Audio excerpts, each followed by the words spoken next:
What up, Oak Life Familia? This is Chris and Greg. Greg and Chris back at it again with another Roots and Branches. Chris, what are we talking about today? We are talking about canceling Amazon and other moral dilemmas for the modern human. Wow, that's a mouthful. So we'll be back talking about more about.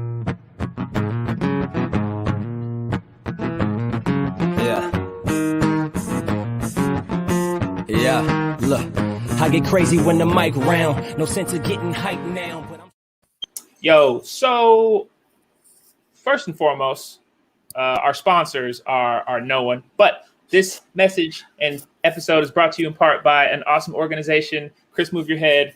The Freedom Story, which is a nonprofit organization that works against counterbalancing sex trafficking, specifically in Thailand. They're an awesome organization. We actually share an office with them. That's where Chris is, live on location. And Chris, speaking of Chris, say more about that moral dilemma thing. What are we talking about?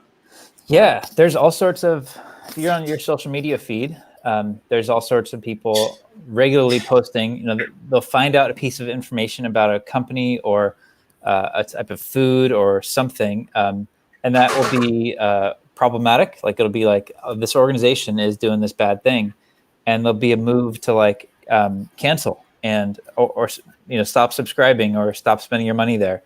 And those things are everywhere in our culture. Like there are so many things that we have to wrestle with, like morally, ethically, because there's no perfect way to be in the world.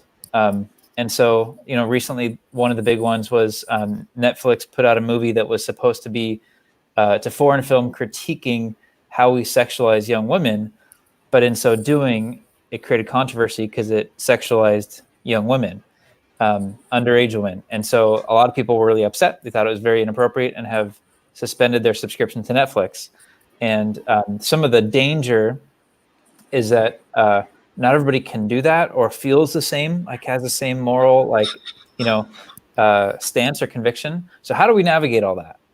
How do we deal with these different ethical, moral dilemmas that are, these may not be the massive systemic issues, but maybe they are. But it's more like every day how we spend, what we eat, the things we support with our unconscious actions throughout the day. I mean, I think pretty much everything we do includes this, from driving cars to what we pick to watch on TV, all sorts of things. So, Greg, how do you navigate that? How have you solved this dilemma? How have you? I've totally solved it. I have the answer. And let me tell you, one size definitely fits all, Chris, on this topic. Just playing. I don't know. It's something that I think the question is, where are you on your journey? How much information are you, allowing in? How much are you exposed to? I think this question of this moral dilemma, it's found in a bunch of different aspects. We talk about racial disparity. We talk about consumerism, capitalism. It's in all of the things, like you said, our diet, what we spend, all that good stuff. So as information comes in, do we take time to think it through? Do we take time to respond to it? Do we just ignore it and say, oh no, that's a narrative I disagree with? It's interesting. So for me, I'm going to go with the flow unless there is a hyper sense of harm or a hyper sense of benefit. If there's a hyper sense of benefit and someone says, stop doing this, I'm going to argue that there is a benefit to this. And if we stop this action, then we are going to be contributing to harm. And vice versa, if someone says, hey, we need to stop this, and that's harmful, no, we have to actually continue this. I think that's the same thing, but you get the point. If it's leading towards excessive harm or excessive benefit, then I'll argue. Otherwise, it's hey, you do what you do. All things are permissible, not all things are beneficial. So yeah. We can talk about that passage in a sec. So for you, what's an example of something you're this is kind of a line I can't support, and what things are it's not perfect, but I don't know if I have another choice in the matter at the moment. Okay. That's good. So I walk loosely on some things. So for example, the idea of diet. I know that it is a benefit to my body to not eat certain things. And it's probably a benefit to the world if I stop eating those certain things. So 9 times out of 10, when I make a choice, it's going to be in the effort of, not putting certain things in my body for the greater benefit to myself and the world, right? Will I eat those, unspoken items from time to time, depending on the situation? Sure. But I've made a decision that I'm going to do my best to do X, Y, and Z. On another area, I understand that there's certain products that I purchase. There's certain ecosystems that I'm within. I'm not going to say any names, so I won't use the term Apple products, but I'm totally invested into those things and actually know what they stand for as far as certain elements are concerned. But it's like I'm already bought in, so then it's like, okay, now I have this information. Now what do I do with it, right? You mentioned Netflix earlier. I'm in the camp that says, hey, my $8.99 is probably not going to do much, but I'm still going to stop giving them my $8.99, right? So those are a couple items. I don't know if that adds any clarity. Yeah. I think the tension of it all. By the way, are we doing conspiracy theories from a faith perspective? Is that the beginning of your thing? What? Is that from I last totally week? Changed it, and it didn't change. All right, so if you haven't seen last week's conversation, that's a plug for a really fun conversation we had around conspiracy theories and the healthiness, the lack of, the dangers, I guess. So yeah, it's tricky, right? I like that you framed it within the space of tension. That's where we should be. I think it's when we get too complacent or we aren't in a place of tension around it. I think that's when there are dangers, like when you're not thinking about it. Because you lift up any rock in any industry with how we spend our money, and there is an exploitation of the environment or people everywhere. I mean, you talk about like Apple and what's their Foxconn, right? These factories in China where like the working conditions were so terrible that they put up suicide nets around the apartments because you lived on site and you worked in the warehouse, and there were enough people who were contemplating that action that they had to like put up nets. And just thinking about that as that exists, and that exists so we in the West or around the world can have cheap products because it's cheap. It comes from cheap labor, and so it's challenging. So I think on one hand, having the tension and being aware of it and stepping into like some places of moral courage and like making a stand, even if it's inconvenient, if you're going to miss your show or not have this product, but then also know that we are all a part of a bigger cultural current that like to really affect, that becomes a justice conversation. It becomes a question of systems. So I think that is why politics and how we vote and how we organize our cultures matters. Like this is in America, we have labor laws, which we didn't before, right? There was a time where it was totally cool to have kids working 16 hours a day, right? And unions got organized and people organized and formed laws that protected those people. And so I think it's like us as individuals making decisions, praying, like listening to God, listening to our people, but then also not just going along with cultural, like the current, and thinking about our politics and how we vote and how we spend in terms of, does this support or help those on the margins? It's a big thing as Christians. I think doing politics through a Christian lens means you're not just caring about you anymore. Like you got to love your neighbor. So how does this candidate, how does this policy support my pocketbook? Yeah, maybe, whatever. But as a Christian that calls to die on behalf of the other. And so how does it support, protect the vulnerable? Because to your point, to the Paul thing earlier, there's this dilemma they have in the first century around what they can eat at communion and certain meats that were cleaned or uncleaned. And Paul's like quoting somebody. We don't know if he's quoting somebody or if he's actually saying it himself, but there's this saying, all things are permissible, but not all things are beneficial. And that's the tension that you've invited, or you explained. Like, yeah, you can probably watch Netflix, but is this the best thing in the world? Right. And walking through that tension is a challenge. And I think always being at the place of a growing edge, like challenging yourself, sacrificing here and there, like pushing yourself, that's a place of faith and a place of health and a place of sustainability. You can sustain that for a long time. But it's when you get too cozy that you're not thinking about it, you're disconnected, or if you go too far, it'll drive you crazy because the vileness of our world and reality is more for any one person to bear. So I'll stop there. But That's good, man. That's facts. That's facts. I have and this idea, you mentioned this before. It's not a one size fits all because that tension will look different for everybody. I have a buddy who we agree. Just taking Netflix for example, we agree on our vantage point, but my buddy has 3 kids that love some shows that are Netflix exclusive. His family has a system where Netflix plays a part of that. It's like he's not going to watch certain shows, but he's also not going to deprive his kids of what they find enjoyable. What they find joyful. Not to say that the only thing that they enjoy is Netflix, but he made that decision that, I'm probably not going to cancel. I made the decision, Andy and I made the decision to cancel, and there's no judgment on either side. He's not judging me for my decisions. I'm not judging him because it's not a one size fits all. And the tension sits differently depending on our lives and our situations and so on and so forth. And I think that in this conversation of what's harmful and what's beneficial, it really creates a divide. And I think if we, as people of faith, do see ourselves as connected to others on the margins, we also are connected to people not on the margins. And if someone not on the margins in our section seems to disagree, I feel like our reflex is to say, oh, well, you're supporting the problem, therefore you're the enemy. And I don't think that there's a place for that either.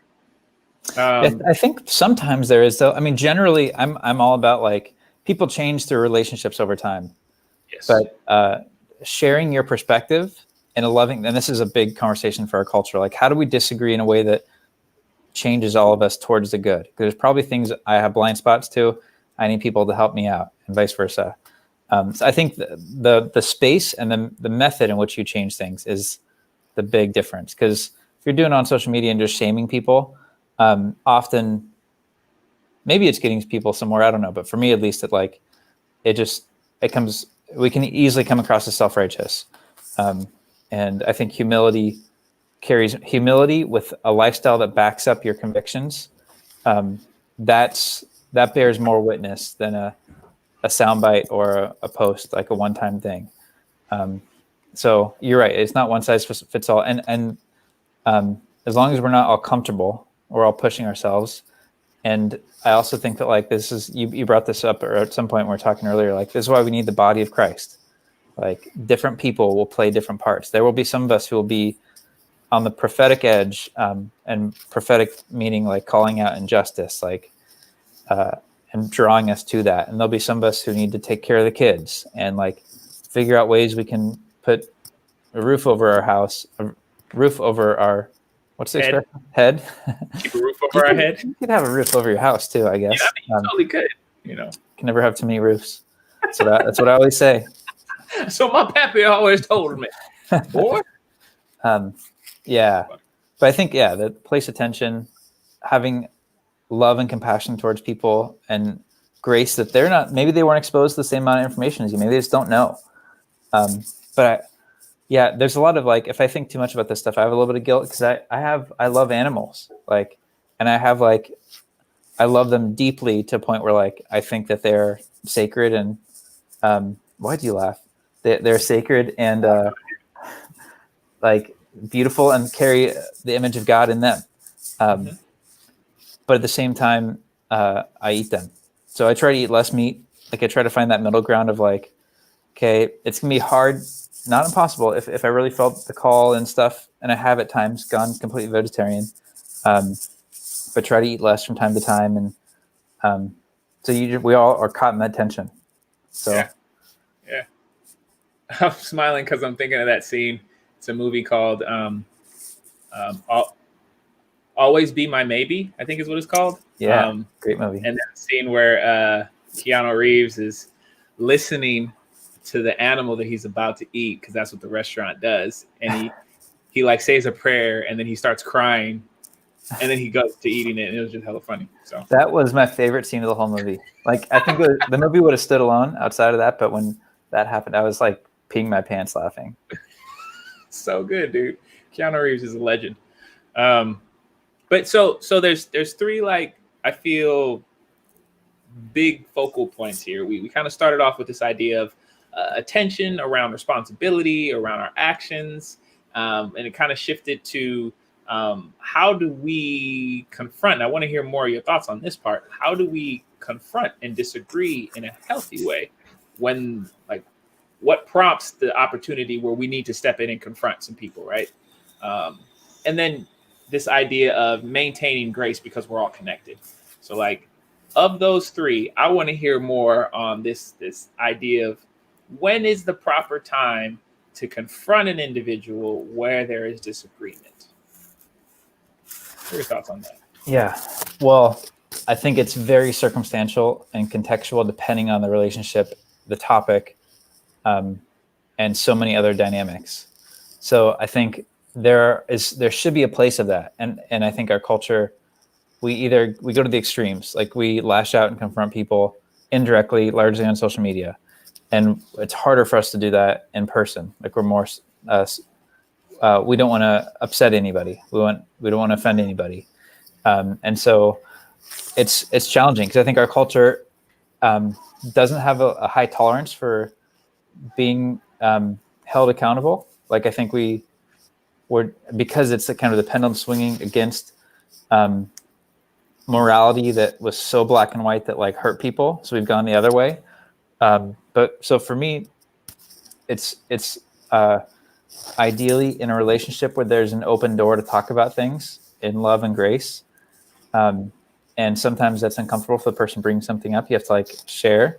But I've also found that, like, if you're doing life with people and there are values that are, like, higher values, namely love, our faith, Jesus, like, and that is interjected into that system, into that relationship over time, things will come up.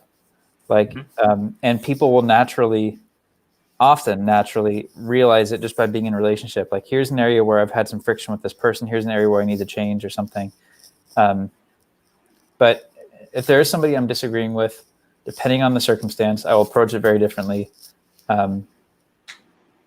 Yeah, and I'll ask lots of questions. I'll come as a learner. Like, why do you think that? And when people, myself included, when we all, like, realize things on our own rather than somebody, like, outside telling us something that we weren't ready to hear, that's transformative. It makes a lasting impact. Oh, yeah. So, like, I was arguing with somebody about climate change once, and, like, I just asked questions like, well, what would make you change your mind on this issue? Because we were talking facts, like, well, that says this scientist said that, well, that's fake news. Well, so and so said, like, well, what would actually make you change your mind? So a question that gets people thinking on the issue. It's kind of an art form. It's harder to do that, but that person thought about it and then says, I don't think anything would make me change my mind. And then I was like, okay, then we have nothing to talk about. Like, you've drawn your line, because I would be open to change my mind.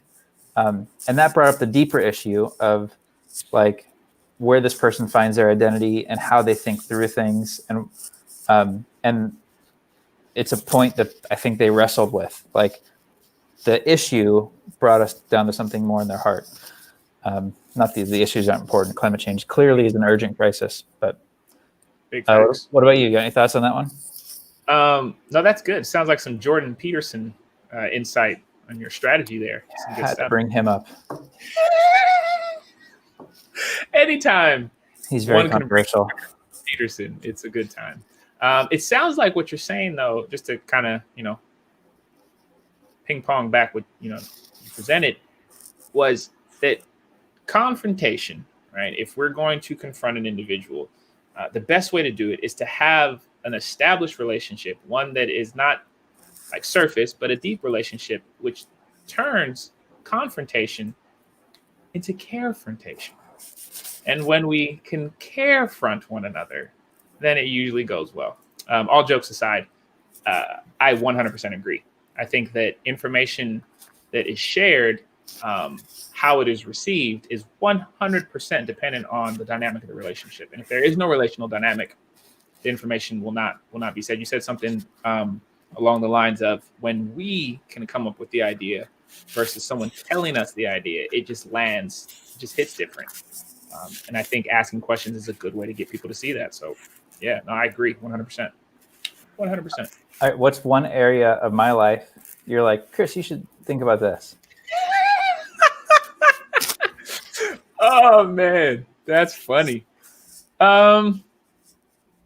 In all seriousness, none. Come on. If It can be shallow.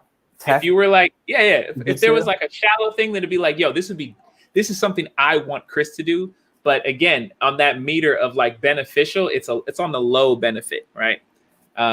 It's not like, yo, I have to confront you about this because I see it's you're harming yourself or others, nothing like that.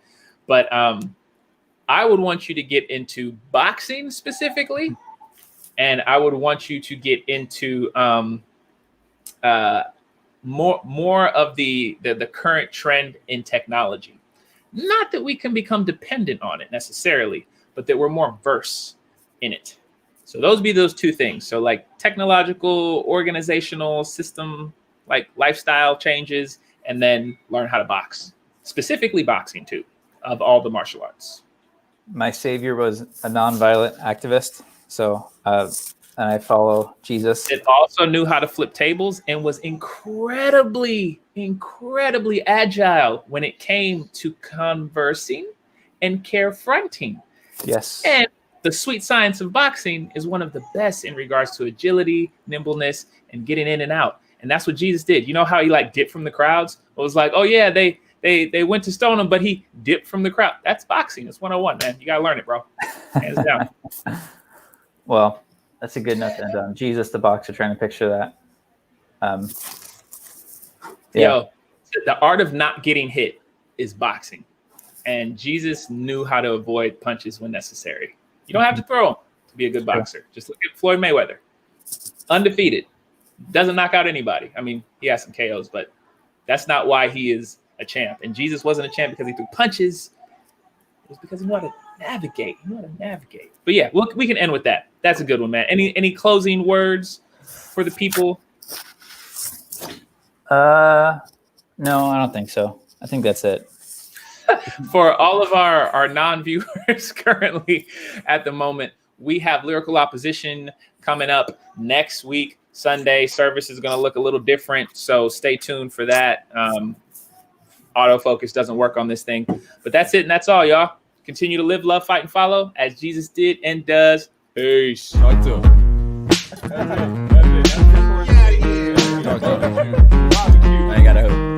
ain't got a hoop.